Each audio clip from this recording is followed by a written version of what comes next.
আমাদের বাংলাদেশ সীমান্তে সবচেয়ে ভয়ঙ্কর একটা ক্রাইসিস চলছে, যে ক্রাইসিস কথা না বললে না। আপনারা হয়তো অনেকেই জানেন, আমাদের সীমান্তের মধ্যে আমাদের ভারতীয় যে দাদা বাবুরা আছে, আমাদের উপর একটা ক্রাইসিস চাপাই দিচ্ছে। আর এটা বলতে পারেন মুসলিম অধ্যুষিত এলাকা আছে বা মুসলিম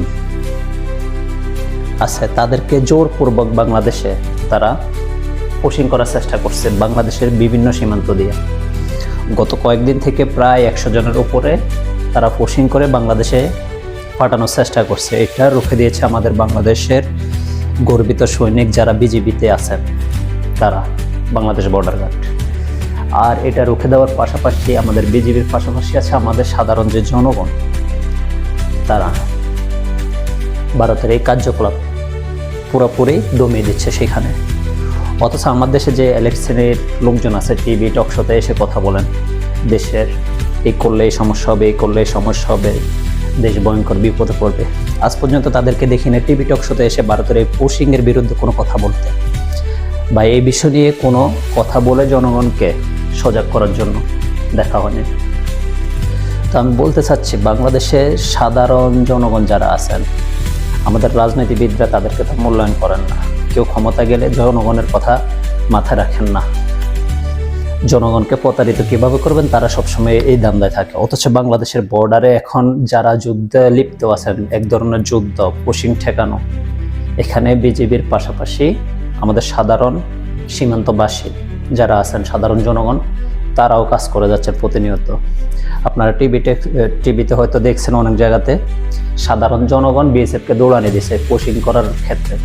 যখন পুশিং করতে আসছিল তখন সাধারণ জনগণের লাঠি হাতে ওই বিএসএফকে ভারতের তাদেরকে দৌড়ানি দিচ্ছে। অথচ আমাদের রাজনৈতিক টকশোবিদরা ঘরে বসে ঘাস কাটছে, তাদের জনগণ নিয়ে, দেশ নিয়ে, দেশের সীমান্ত নিয়ে কোনো কথা নেই এখন।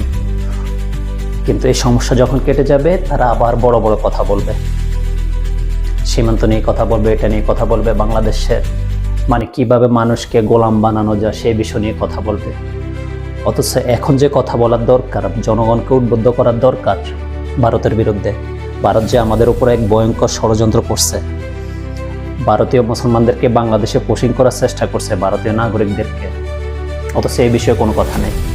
আমার দেশ এখন অনেকটা ক্রাইসিস আছে। আপনারা জানেন, মিয়ানমারের রোহিঙ্গারা আমার দেশে প্রায় 12 লক্ষ লোক এসে আশ্রয় নিয়েছে, ছোট্ট একটা দেশে।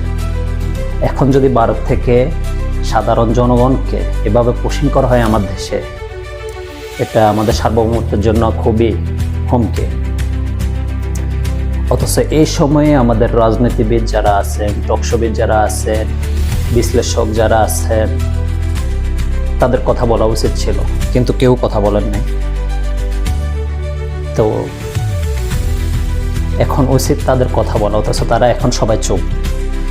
একদিন হয়তো এই সমস্যা কেটে যাবে, কিন্তু তখন তারা আবার দেখবেন গর্ত থেকে বাইরে হচ্ছে। অথচ এখন জীবন দিচ্ছে আমার সীমান্তবাসী মানুষ, সীমান্তে সাধারণ জনগণ জীবন দিচ্ছে। কোনো রাজনৈতিক নেতা সেখানে যাচ্ছে না, বা কোনো এমপি মন্ত্রীও সেখানে যাচ্ছে না। ওইখানে আমাদের বিজিবি খুব হার্ডভাবে এটা নিয়ন্ত্রণ করছেন। আমাদের বিজিবিকে অবশ্যই ধন্যবাদ দিতে হয়, চোখে চোখ রেখে কথা বলছে বিএসএফের, এবং কি আমাদের বিজিবির সামনে এখন পাত্তাই পাচ্ছে না মোটামুটি। তার জন্য আমাদের বিজিবিকে অনেক অনেক ধন্যবাদ আমাদের সাধারণ প্রবাসীদের পক্ষ থেকে। আর যারা আছেন তেলবাজ, চাটুকার, টকশোবিদ, এখন যারা চুপ করে আছেন, তাদের জন্য রয়েছে অনেক অনেক ঘৃণা।